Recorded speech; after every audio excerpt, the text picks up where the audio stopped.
Aming bobong kalingap na supporters, no? Akalain mo, tuwan-tuwa sa pinagsasabi mo? Hello everyone, welcome back to my channel at nagbabalik po tayo na at may bago po tayong update. Ayan, si Lolo Pitring, i-real talk po yung mga tutamers na supporters na kalingap. Ayan, at grabe po yung pinagsasabi niya dito, real talk po talaga tumpak. Ito yung gusto ko kay Pitring. So sabi ng totoo minsan, no, akala ko talagang taptas naman yan. Minsan pala nang sasabi din ng totoo at real talk po. Yeah, real talk po talaga, nakakatuwa naman minsan, no, na talagang si Pitring nagsasabi ng katotohanan. Ituloy-tuloy mo lang yan, Pitring, yung ginagawa mo at talagang susuporta po kami dyan. Yan. Pag nagsasabi ka ng totoo, huwag mo kasi magaling yung pagkabalinding ngayon. Yung magtay-tay pa ng kwento, mali po yan, bad po yan. Magsasabi ka ng palagi na katotohanan at i-real talk mo lang po. Real talk lang, hindi yung puro kagawa-gawa ng kwento, tahi-tahi ng kwento. Pag wala ka na matay na kwento, tahiin mo na lang yung buwanga mo kung yan lang gagawin mo. At ito na nga po guys, panoorin nyo na po. Talagang tumpak din na rin talaga si Pitring guys. Ayan, panoorin nyo na po at talagang masasaktan dito yung mga kalingap supporters. Ayan, at kasama dito sina Bupil at Dr. Lab. Ayan, panoorin nyo na po guys. I love you all and God bless us all. Ay, Bupil. Napakahina mo talaga. Napakabagal mo kumilos. Suklay tayo ng buka. Hindi tayo nakapagpagupit eh.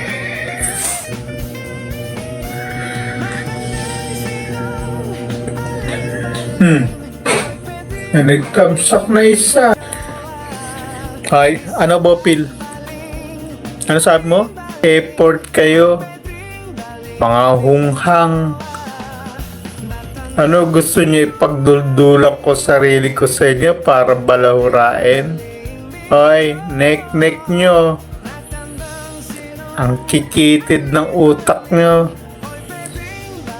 Ano, Bal Santos. Nagtatago sila. Ano,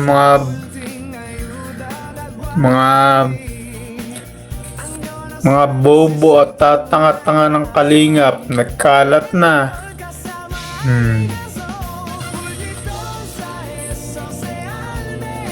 Oh, may nag-comment na isa. Bago. Kitid ako. O ikaw ba, Santos? Magtatago ako? Ba't ako magtatago sa'yo? Sino ka ba? Ano ka? Pinapaghubad nga kita in public. Nabobo ka nung makaharap mo ko, masagupa mo para sabi sa akin, suko ako kay Federico, hindi ko kaya sa debate. Aminado ka. Bobo ka kasi. Magaling ka lang magpatawa. Pero yung utak mo, hindi gumagana. Gumagana yan sa tarantaduan, sa panluloko. Sa pamamali mo sa mga sponsor.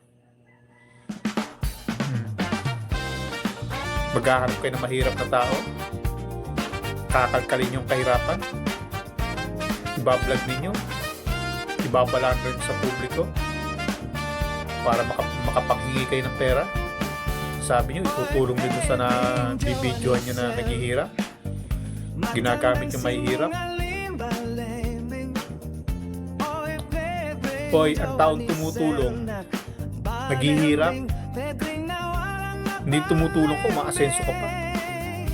Hindi ka naman negosyante.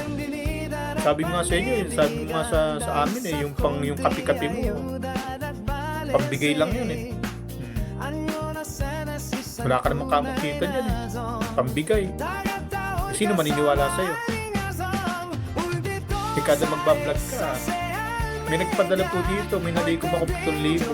Bibigay po natin kay Judy Ann, yung naghuhugas ng bus.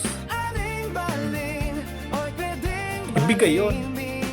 Sponsor galing yun, hindi sa bulsa mo. Ano sasabihin mong Yung negosyo mo, pinantutulong mo. Yung negosyo mo, galing, ang puhunan dyan, galing sa napulimpat mo, sa sponsor, na para dapat sa beneficiary ninyo. Kinatkong mo. Biruin mo, hindi ka naman malaking negosyante, hindi ka mahasindero, hindi ka naman millionaire, hindi ka naman billionaire. Biruin mo, tumutulong ka na, umasenso ka pa. Di ba ang tumutulong dapat nagbibigay? Kung nagbigay ka, bakit parang kabig na kabig ka pa? Pakapa.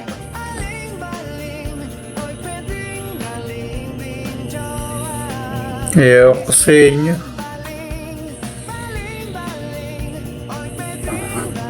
At may naniniwala naman.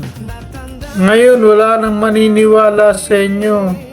Yung subscriber nyo na yan, yung mga viewers nyo na yan, unti-unti nang mawawala yan. Yung mga napapaliwala nyo dati, umabot ng ganyang kataas, ngayon pababa na yan. Hindi na akit yan. Hindi mananatili. Pababa na yan. Kasi marami na nakakahalata na nanloloko lang kayo. Marami na nakakaalam. Malas sa negosyo niyan. Kaya ngayon, Balsados, galit na galit ka sa akin, no? Hindi ko, no? Hindi mo kinaya, no? Birayin mo, si Federico Santos lang to. 4 months pa lang.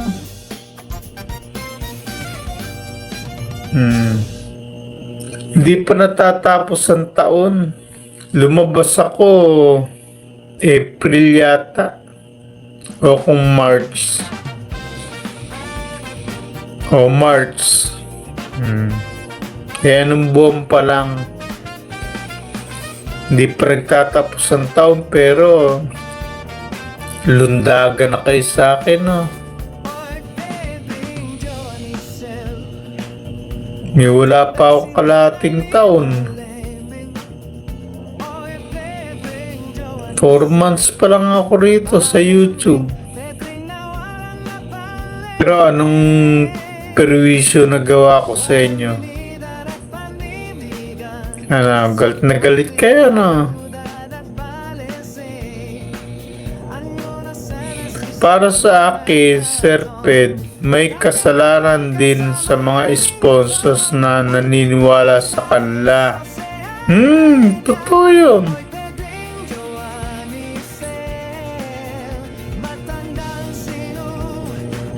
Totoo talaga eh. Kaya nga ginigising natin ang sponsors eh.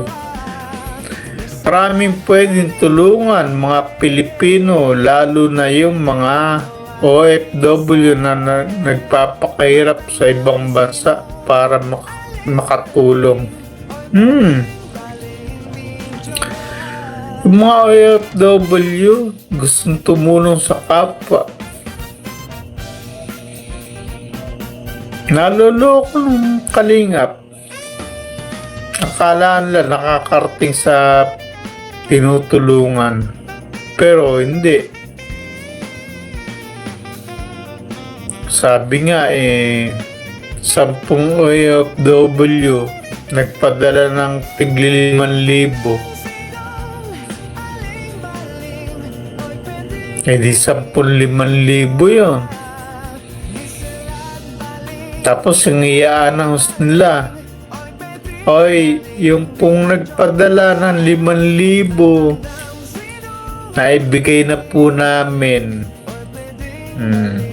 Hindi umaasa naman yung nagpadala ng 5,000 na nakarating. Tapos 10 sila. Lahat sila umaasa na nakarating yung tig 5,000 nila. Akala nila kasi pag in-announce na nagpadala po kayo ng 5,000 para sa pag-aaral ni Joy, O nakarating na po. Ako naman, asa ako na, oy, nakarating pala yung pinadala kong 5,000 para kay Joy. Hindi nakikibuyot. Kasi alam niya nakarating eh. Yun namang isa, ang intindi siya naman, oy, nakarating na po yung 5,000 para sa pag-aaral ni Joy. Hindi akala niya sa yun. Tahimik na siya. Hindi niya alam, 10 pala sila nagpadala ng 5,000 para sa pag-aaral ni Joy. Di yung siyam na nagpadala. Saan napunta yun? Sa bulsa. Ang nabanggit lang yung isa. Tas ang iniisip ng siyam, sila rin yun. Kasi 5,000 eh.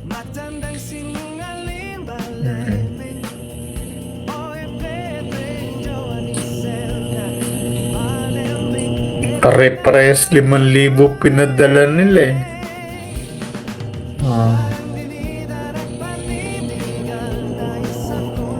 Kasi nai-announce na rin naman nila eh. Sabi nung tumulong, kailangan po dyan ng 5,000 para sa tuition o para sa apartment. Sasabihin naman nagpadala, naipadala ko na dyan 5,000. Tapos sasabihin, salamat po sa nagpadala 5,000. Akala nung 10, sila na yun. Hindi nila alam, 10 sila nagpadala. Tapos ang binanggit, isa lang. Pero akala nung 10, sila na yun.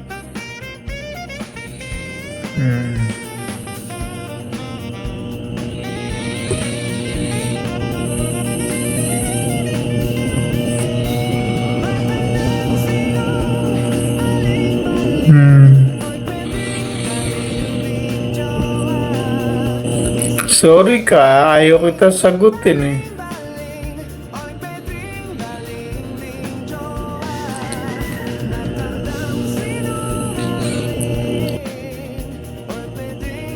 Sing ka na?